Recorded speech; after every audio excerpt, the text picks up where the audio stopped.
The front splits. Take 2 sticky pads and place them near the shoulder blocks on a slight angle for the foot that's going to be in the back. Then stand on the carriage, holding the foot bar with both feet in the center of the carriage. The front foot steps up to the bar and the back foot wiggle walks, never jumping, back to the pads on a slight angle in line with the knee and the hip.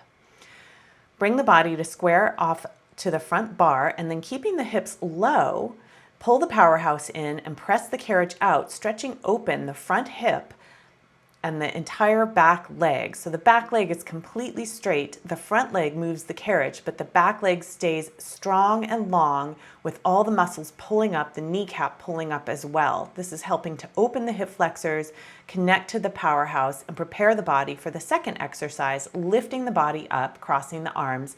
This is a balance, control, and stability movement. So we push the carriage out and in from the front leg only, the back leg staying perfectly straight and the pelvis level.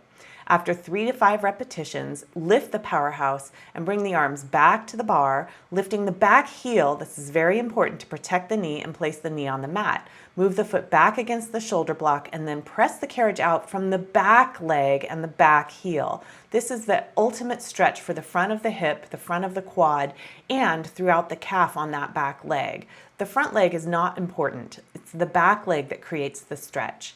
After 3 to 5 repetitions, you can add on a lift through the upper body, either one arm, the arm with the knee that's down, or both arms can lift to extend that stretch through the upper body and spine.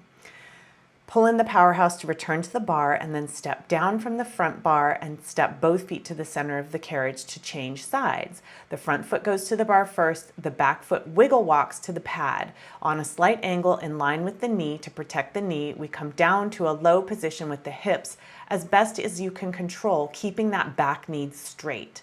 Press the carriage out, pressing that back heel into the pad, and 3 times move the carriage out and in, preparing the hip for the second part, the control.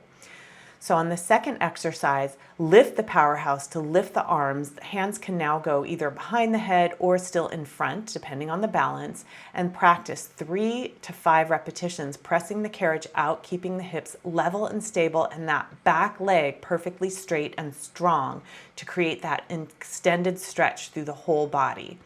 After the repetitions are finished, lift the powerhouse to return the hands to the bar, lift the heel on the back leg, and then move it back against the block.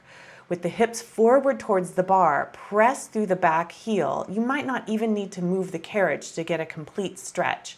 But pressing back, if you do move the carriage, it's the back leg that makes the movement happen. The front leg is just along for the ride. Keeping the hips low and enjoying that delicious stretch through the front of the hip, the front of the waist, and then lifting the arms and lifting through the spine to add a stretch. This is optional at the end. The arms can come back to the bar, step to the carriage, and then all the way to the floor to finish.